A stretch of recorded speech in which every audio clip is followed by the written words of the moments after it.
That includes being able to press some buttons and instantly go full rear-wheel drive.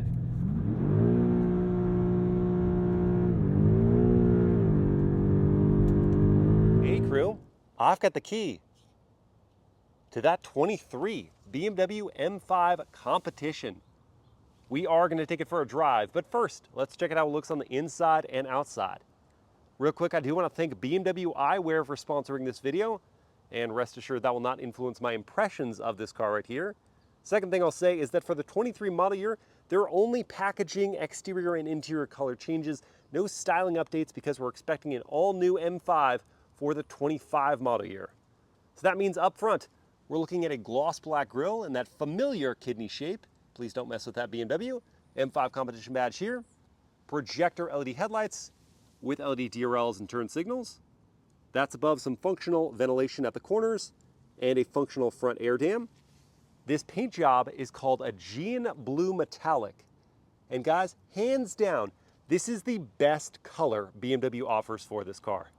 It genuinely looks like when the sun hits it, sunlight is glistening off the waters of the ocean, or in this case, the Aegean Sea.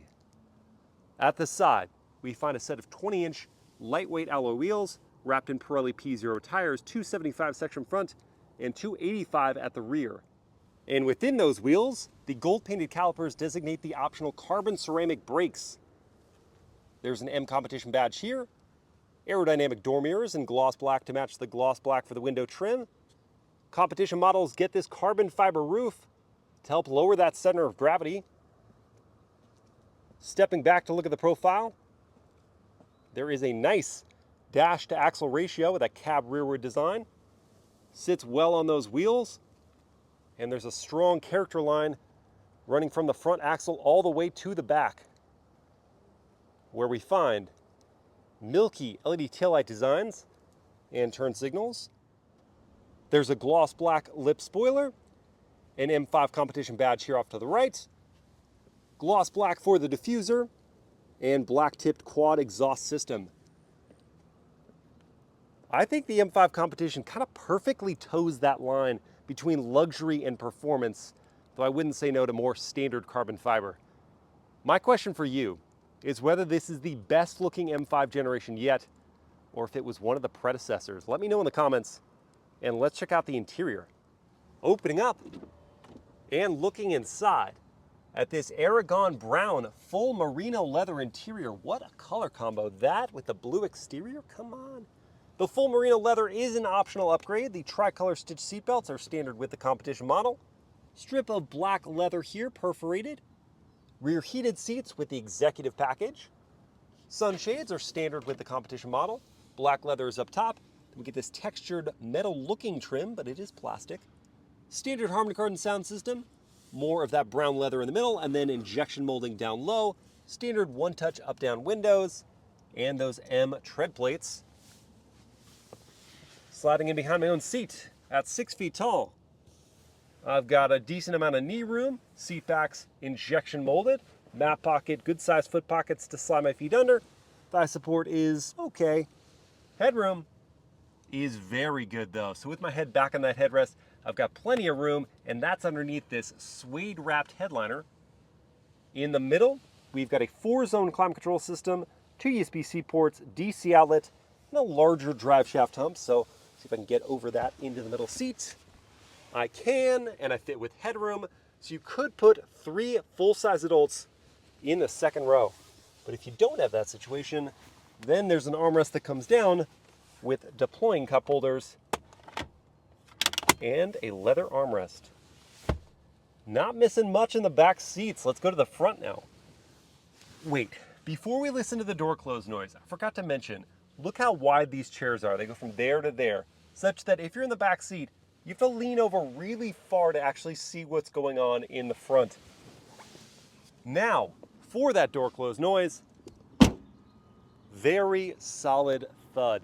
Smart keyless entry is for the rear and front doors. These front seats are not only heated, but they're also ventilated and optionally massaging with illuminating M5 logos, adjusting side bolsters, and thigh extension pieces. M5 Competition tread plates are here. aluminum accented foot pedals. The front doors have the same materials as the back, but we add 2-position memory for the driver's seat, power adjusting and power folding door mirrors. To release the trunk, press down on that button. And inside we find 19 cubic feet of space, which is more than enough room for my BMW M Motorsport eyewear. Let's take a look at these 3 different styles of the many options to choose from. Here we've got 2 different versions of the wraparound design. This one in matte white, this one in matte black, and then this is my favorite, a sportier take on the Wayfair shape. Each pair is designed to match the look and lines of BMW Motorsport race cars, including the M tricolor, but I would add that there's a certain performance advantage to wearing them as well. I literally feel faster wearing them because they're so lightweight, and yet the joints and the materials feel really durable. So if you're a BMW fan, check out the link in my bio to pick up your favorite pair at Kohl's.com. And once again, I want to thank BMW Eyewear for sponsoring this video. Last thing to mention in this trunk is that if you need more space, you can pull on these 2 tabs and press forward on the seats to fold them down 40-20-40. There's a power close and lock button on the trunk lid. And as we nestle into the driver's seat,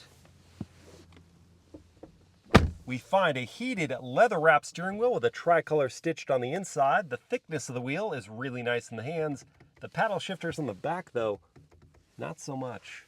Reconfigurable M buttons here in red.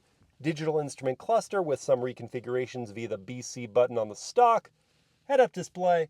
Stitched leather up on the dashboard. Moving into this metal-looking textured plastic trim. Here's a 12.3-inch touchscreen infotainment system that is responsive. It's running the older version of the iDrive software, but it's still really easy to navigate and has wireless Apple CarPlay and Android Auto. Below that screen is some gloss black that's going to show your fingerprints really easily when you're using the volume knob or the HVAC controls. Under that is more of that plastic trim that you slide forward for a wireless smartphone charging pad, USB-A port, and a DC outlet. More gloss black here. This one's even worse because it's going to scratch and collect all that dust. And then we've got an iDrive controller if you don't want to touch the screen. Under the leather top console is not that much storage with one USB-C port.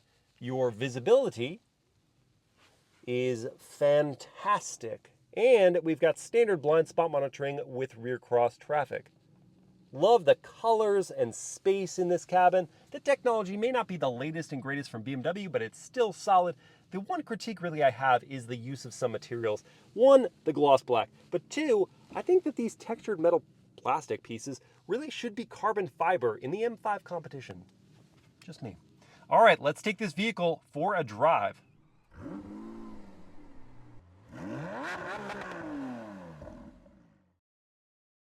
All right, let's fire it up.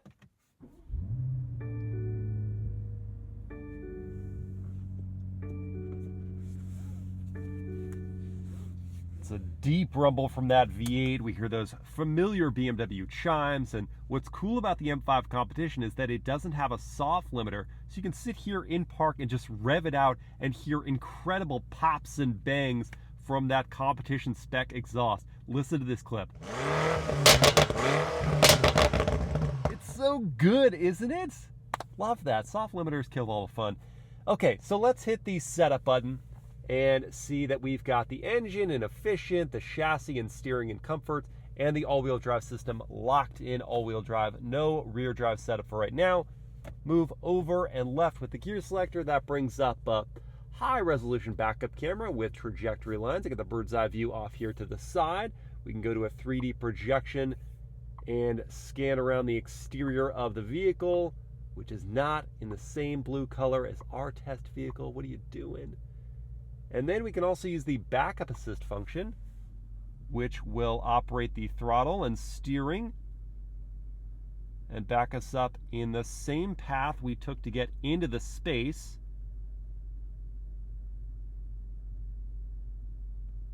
That's good enough for me. And over to drive.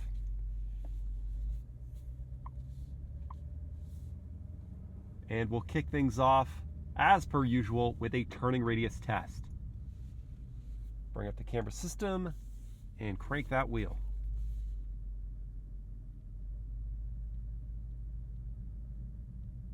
Oh, I'm very good with that. That's a nice, tidy turning radius. Turn signal sound next.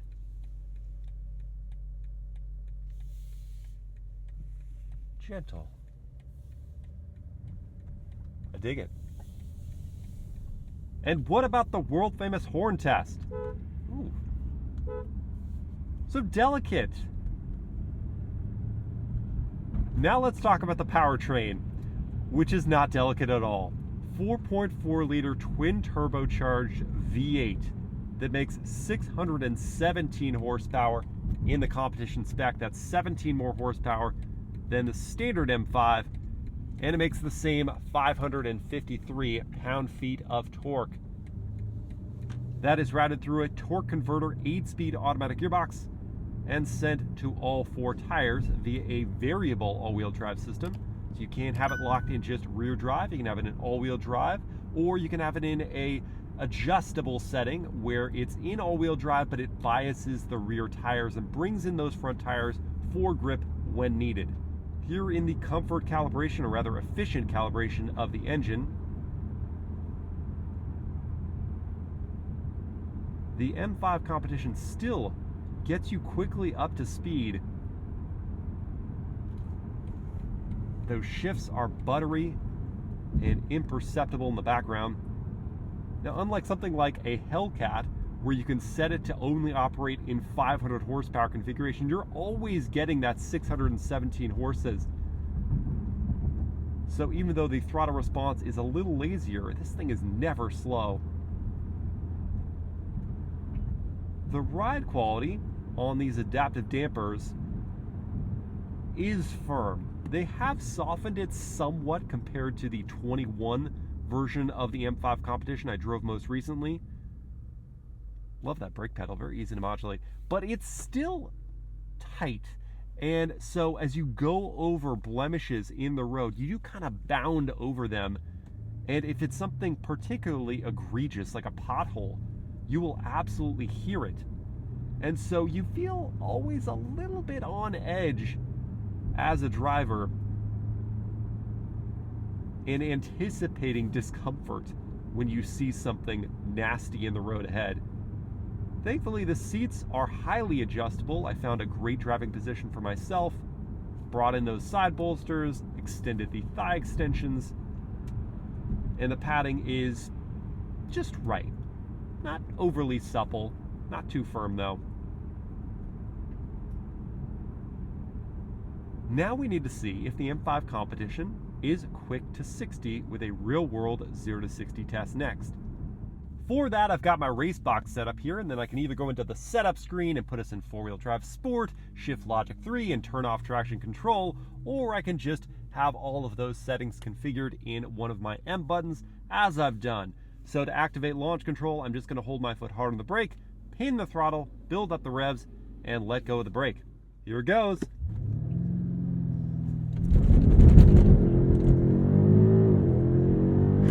Oh my gosh! A little fight for grip, but then 3 seconds flat to 60? Are you kidding me? That is absurd! Oh, 617 horsepower has to be underrated. That is frightfully fast. And we'll get further into the performance a bit later on, but for now, let's pop us out of M mode, go back to all the comfort and efficient settings, and just settle in for a cruise at speed, listening for the NVH level.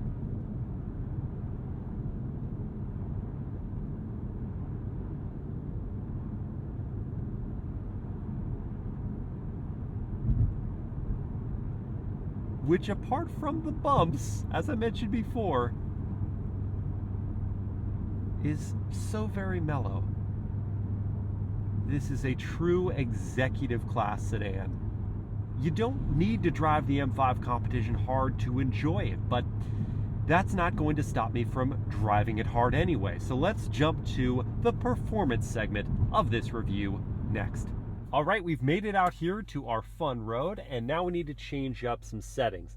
Let's go to Sport Plus with the engine, Sport with the chassis, Sport with the steering, and then I'll hit The traction and stability control wants to put us in four-wheel drive sport, meaning a rear bias to the all-wheel drive system. And finally, I'll hit the M mode button, which is going to put the tach front and center. And I guess it's not last because I've got one more thing to do. I'm going to dial up the shift logic to 3 while keeping it in auto mode. That throttle response has hastened significantly in Sport Plus, and we can hear that twin turbo V8 kicking into the equation. Love the responsiveness of this brake pedal, and these carbon ceramics have serious stopping power. It is a very quick steering rack and accurate.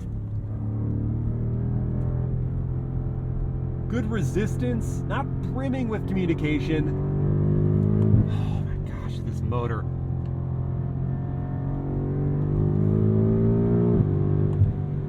Power out of a corner is phenomenal. And grip in that corner, thanks in part to these Pirelli P0s. And a very well sorted chassis is just stupendous.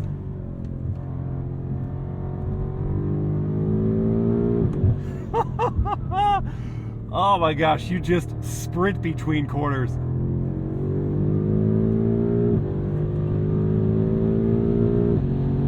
Holy cow! I am just astonished by the transformation that the M5 Competition has taken on from the cruiser it was a moment ago to this absolute force in the corners. It feels so tight, so in control of its body. There is zero slop to the way that the M5 Comp handles.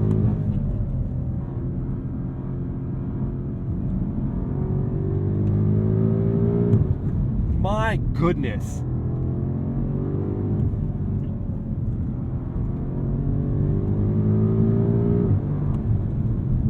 This feels, to my butt, as energetic as the M3. And that's pretty impressive given the additional weight and the longer wheelbase we have in the 5.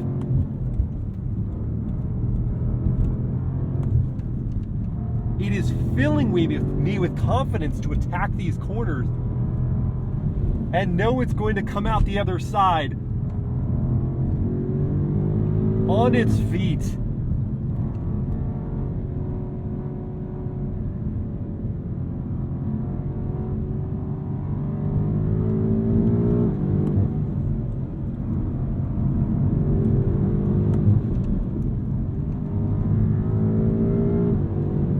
It's been a minute, admittedly, since I've driven the M5 Competition,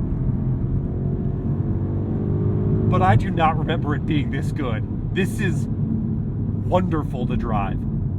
And while this gearbox has been darn near flawless in auto mode, holding onto gears just right and shifting at the right points, I do want to try out manual mode.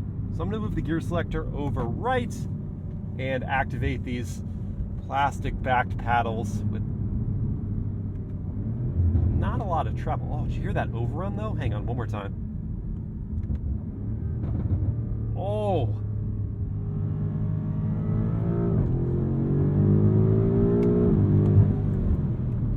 Even though the paddles aren't great, it does help involve you in the driving experience just a little bit more. And now on the downhill, these carbon ceramics continue to shine with the initial bite and the slowing power here. Those plus this active all-wheel drive system are what is really assuring me to push this sedan here. The brilliance of having a rear-biased all-wheel drive system so you can rotate the vehicle through corners, limited slip differential in the rear to put the power down, but then the front end grip still there when you need and want it. It is the best of all worlds. And this is coming from a guy who chose a rear-wheel drive sports sedan. I love this recipe, and frankly, I wish something like it was offered on my CT5V Blackwing.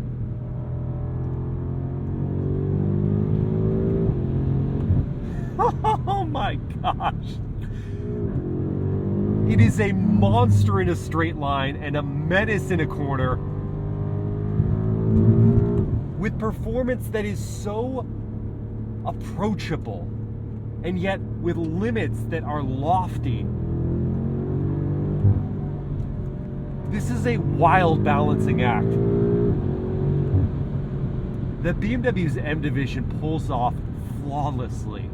I am astonished at the capability of this car, but more so the way that you can access that. If I've got driving notes for it from a dynamics perspective, it would just be about the sensitivity to things, the feel of the paddles, the feedback through the wheel. I want more in those regards. But when you get on this, it rewards you over and over and over and over again.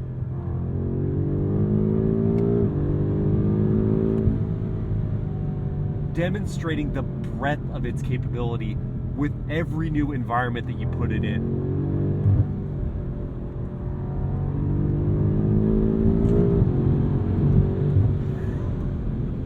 Gosh. Unreal. I am more than satisfied. More than satisfied with my sampling of this car's dynamics. Let's take it out of M mode and get into the miles per hour word of the day, which for the M5 Competition is modular, meaning flexible or scalable. And I'm talking about the performance here, because you can dial this car up with such granular detail with all the different settings you can choose from, that you can choose your experience. You want the docile daily driver, you got that. You want the track hound, you've got that. And you've got everything in between, just with presses of buttons. And that's amazing to me. That includes being able to press some buttons and instantly go full rear wheel drive.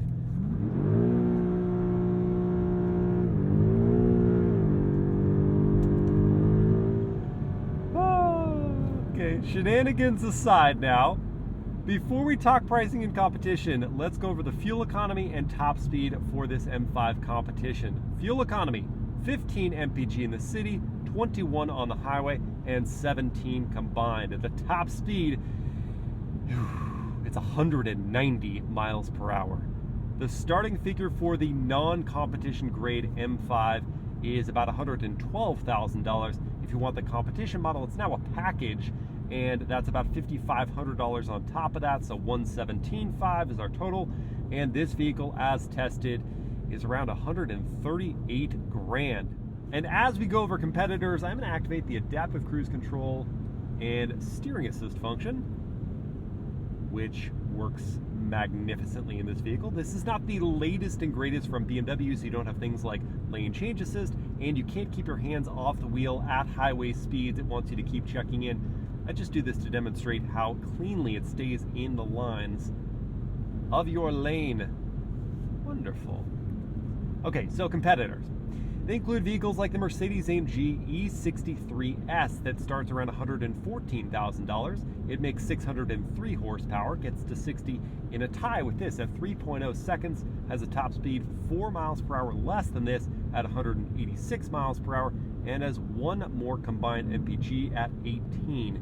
There's also, my pride and joy, the Cadillac CT5V Blackwing that starts at $93,000, a relative bargain. It makes 668 horsepower, gets to 60 with its rear drive only platform in 3.6 seconds, has a top speed of 205 miles per hour and fuel economy of just 15 combined MPG. Now, obviously, from that competitive set, you know which one I chose, and I did so because of budget, and also the fact that manual rear drive supercharged V8, that package is just fading out completely, and I really wanted to relish the best of that offering before it disappeared. However, what this M5 Competition offers in terms of exterior style and luxury and interior convenience features and just incredible performance both in a straight line and in a corner put this at my very, very, very close number 2 car. And if indeed the CT5V Blackwing was not an option, I would have gone with this. Thankfully, it was, and I love my car dearly. But this one wins out well over that E63S. The only critiques I'll bring up once again are that the suspension is a little bit on the firm side, and I want more feedback from the pedals and from the steering. Which would you guys choose though? Would you go M5 Competition? Would you go E63S? Or would you choose, like me, the Cadillac CT5V Blackwing? Let me know in the comments. I hope you guys have enjoyed this POV drive review. If you did, please like, comment, and share the video. Subscribe to the channel. Hit that bell to get notified. And I'll see you again next time.